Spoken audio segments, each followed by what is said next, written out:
134 anos de história e histórias. Há todo um património ligado à Escola Secundária de Latino Coelho e que não circunscreve às suas sólidas paredes.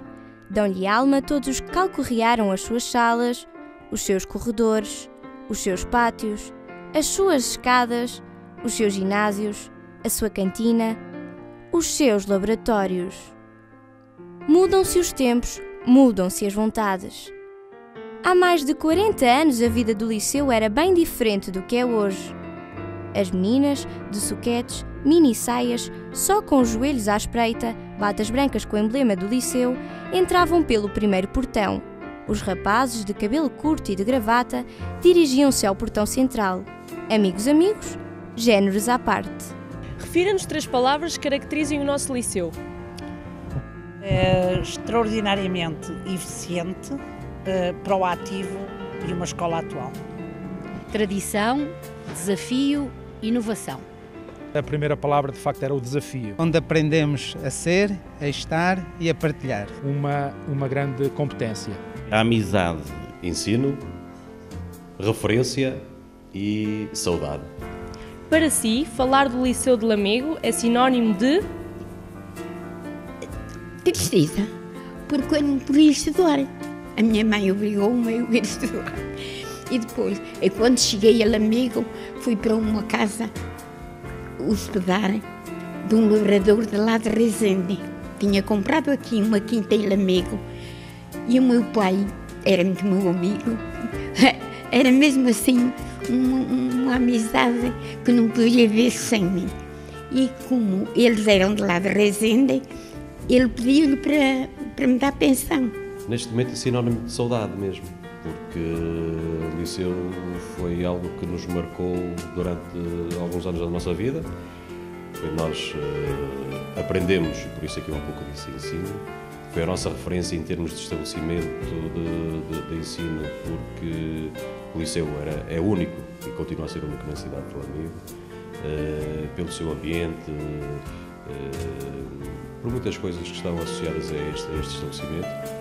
E saudade, hoje em dia, saudade de muitas coisas que nós fizemos para bem do liceu, coisas que nos correram bem, coisas que nos correram mal, por isso a palavra saudade é a que mais me faz lembrar agora neste momento. Olha, é sinónimo do melhor período da minha vida. É sinónimo de um mundo que naquela altura se abriu e que se abriu efetivamente porque nós, enfim, estamos naquele período pós, embora naquela altura não tivéssemos muita noção de que se tinha passado uma revolução e que algo, não é essa abertura que se calhar hoje imaginamos que poderia ter acontecido, não é bem nesse, mas de facto havia naquela altura eu desemboquei num ambiente que me envolveu e que era um ambiente bastante envolvente e com certeza que foi o melhor período da minha vida, porque era de facto um jovem de 9º ano, com aquele espírito de camaradagem que havia à nossa volta e obviamente eu não posso esquecer que foi aí que conheci aquela que é hoje a minha mulher e como tal foi com ela que eu depois construí uma vida. Portanto, tudo começou nos corredores do liceu. Ainda hoje, eu de vez em quando falo com a minha mulher e ela lembra-se exatamente do primeiro momento em que ela sentiu que eu a abordei com a finalidade de a conquistar. Se calhar eu hoje, se entrasse no liceu, ainda era capaz de identificar, se as coisas tivessem ficado paradas no tempo, era capaz de imaginar ou de indicar o aquecedor em que na altura eu abordei a minha esposa, de maneira que foi o melhor tempo da minha vida. E essa é a imagem que eu não posso obviamente apagar. É sinónimo de alegria, porque momentos como aqueles que vivi na época da minha formação pessoal e académica são absolutamente inolvidáveis e que recordo com muita alegria pela partilha,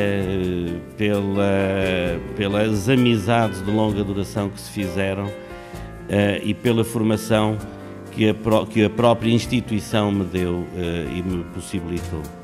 Olha, o que mais me marcou aqui no Liceu foi quando o Sr. Reitor e o Sr. Alberto, o funcionário, penso que já alguns focaram isso, entraram na sala de aula e viram quem tinha o cabelo a cobrir as orelhas e as alunas que tinham a bata acima do joelho. E houve um na minha turma que, enfim, foi posto fora para lhe cortar o cabelo. Lembro-me de duas situações que, pela sua invulgaridade, merecem ser referidas. Uma foi nos anos 60, princípios dos anos 60, quando um grupo de alunos subtraiu à entidade máxima que tutelava na altura o liceu, que era o reitor, um galináceo da sua capoeira, que era um peru, que tinha sido oferecido. O dito galináceo foi transformado num manjar noturno de comemorações de 1 de dezembro, só que, como todas as coisas acontecem, a investigação que foi feita, ainda não sabe hoje se por delação ou se pelo produto resultado da investigação, a verdade é que vieram a descobrir quem eram os autores do furto. E depois ocorreram toda uma série de histórias acerca dessa situação, entre as quais o envolvimento da polícia política, que veio a Lamego tentar inquirir se as pessoas tinham furtado o peru, o fizeram meramente por uma questão gastronómica ou também como atitude política de reação ao poder, que era o poder do reitor. Esse é um caso interessante. Um segundo caso, que também foi mal compreendido, teve que ver com, no ano em que eu fiz exame, por isso eu penso que foi em 63, no ano em que eu fiz exame, 7º ano, estava na sala de exame, a fazer o exame de filosofia, e entrou o reitor, o exame decorria no ginásio, nos ginásios que havia aqui. Entrou o reitor, no meio da prova, o que era invulgar, dirigiu-se ao aluno que estava à minha frente, a uma distância de 1 metro, 1,5 metros, puxou da carteira, levantou e leva-o com ele. Criou uma certa surpresa, então viemos a saber, depois do exame acabar, que aquele aluno, que era um aluno externo que era oriundo da Pesqueira, estava a receber durante o exame uma comunicação via rádio de 2 irmãos que estavam exteriormente ali na cidade a enviar-lhes as respostas para os pontos. Pronto, e foram esses casos. Eu penso que todos me marcaram positivamente. Não tenho nenhum professor, absolutamente nenhum, de quem guarda uma mágoa, de quem não sinta efetivamente saudade. Todos eles contribuíram e de que modo para a minha formação, para me enriquecer, não só do ponto de vista académico, mas também do ponto de vista dos valores que eu ainda hoje procuro manter. Eu sou de uma época em que havia aí muitos professores que marcavam e que marcaram durante muitos anos esta escola. E por isso a referência ao ensino, e também o ensino estava muito agarrado a esses professores, porque eram professores de referência.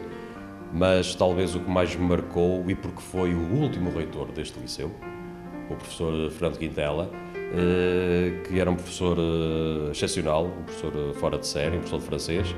Esse sim, com a sua maneira de estar, a sua maneira de ser, foi o professor que mais me marcou.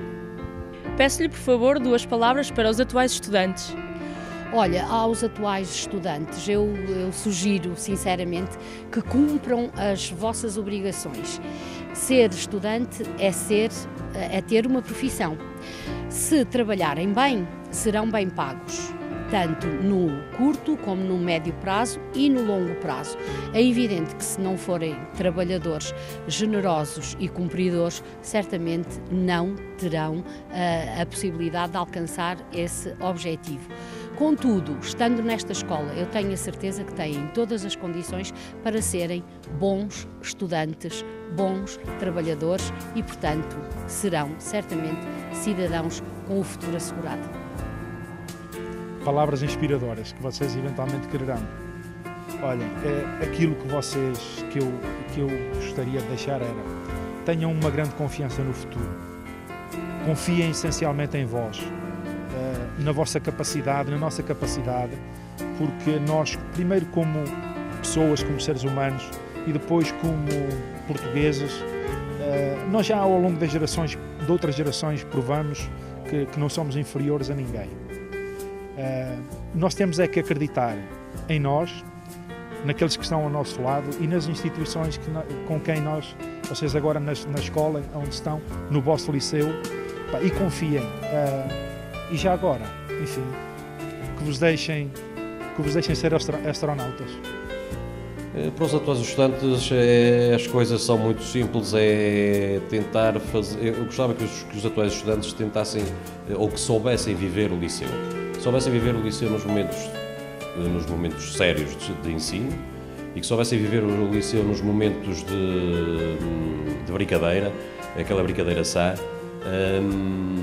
e que aqui fossem deixando, ou que o liceu fizesse com que eles sentissem a sua falta quando saírem daqui, porque quando saírem daqui, é o que nos acontece a nós, já somos outra geração, sentimos sempre alguma, sei lá como é que ia dizer, alguma saudade. Eu diria que na sua conduta olhem aos valores que estão tão esquecidos hoje em dia e preparem-se para o futuro, porque não está fácil a vida, não está fácil, é uma vida de competição, mas nós temos que estar preparados para essa competição, mas isso parte da preparação individual que cada aluno faça a partir dos bancos da escola. São bons, são bem comportados, alguns outros também são maus. Olha, conforme a educação de casa, eu acho. Os que forem educados em casa, o liceu não dá educação, nem as escolas. Quem dá educação são os pais. Eu acho isso. Os pais, se os professores derem a educação, já ficam aflitos e já ainda batem nos professores. É verdade. Eu já tenho visto na televisão os pais revoltados contra os alunos. Os alunos, eles são muito mal criados, alguns não, outros são. Por isso, não sei, eles se tiverem educação, são bem comportados, não é? E os professores, também tenho aqui mas eu acho que os professores que não são mal comportados pelos alunos. E assim se formam gerações desde 1880.